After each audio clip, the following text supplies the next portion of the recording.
안녕하세요. 오늘은 참는 게 능사는 아니다라는 주제로 이야기 나눠보고자 합니다. 우리는 살아오면서 수없이 참아왔습니다. 속상해도 참았고, 억울해도 참았고, 하고 싶은 말도, 표현하고 싶은 감정도 꾹꾹 눌러가며 견뎌왔습니다. 그렇게 참는 것이 어른스러운 것이고, 침묵이 미덕이라 배워왔기 때문입니다. 하지만 세월이 흐르고, 우리 삶을 돌아보면 깨닫게 됩니다. 참는 것이 항상 좋은 결과를 가져오지는 않는다는 사실을요. 첫째, 감정은 눌러둘수록 병이 됩니다. 화를 참으면 속이 뒤틀리고 서운함을 눌러두면 마음이 무거워집니다.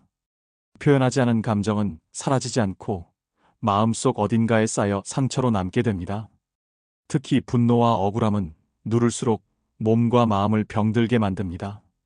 때로는 적절하게 감정을 말로 표현하고 내 속을 꺼내놓는 것이 오히려 나 자신을 지키는 길이 됩니다. 둘째, 계속 참기만 하면 결국 터지게 됩니다. 사람은 그릇과 같아서 계속해서 안에 감정을 싸다 보면 어느 순간 감당하지 못하고 넘쳐버립니다. 그때는 작은 일에도 크게 화가 나고 감정이 폭발하게 됩니다. 사람들과의 관계도 그 순간 한 번의 폭발로 금이 가고 맙니다. 그러니 너무 늦기 전에 내 감정을 조금씩 나누는 것이 필요합니다. 셋째, 참는 것은 강함이 아니라 때로는 회피입니다. 문제를 해결하기보다는 피하는 쪽을 선택하는 것, 상대를 실망시키지 않으려는 마음에 내 마음을 포기하는 것, 그것이 진짜 용기일까요? 진짜 용기는 내가 상처받았음을 말하고 불편함을 마주보는 힘입니다. 건강한 관계는 갈등을 피해 만든 것이 아니라 솔직한 마음 나눔 속에서 만들어집니다. 넷째, 참는 습관은 자존감을 무너뜨립니다. 내가 원하는 것을 말하지 못하고 늘 다른 사람의 뜻에 맞추기만 하다 보면 어느 순간 내 감정은 사라지고 나는 왜 늘 이런 대우를 받을까라는 상실감이 생깁니다.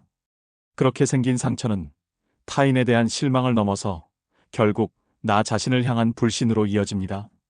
내 마음을 존중해주는 사람이 되고 싶다면 스스로를 먼저 존중해야 합니다.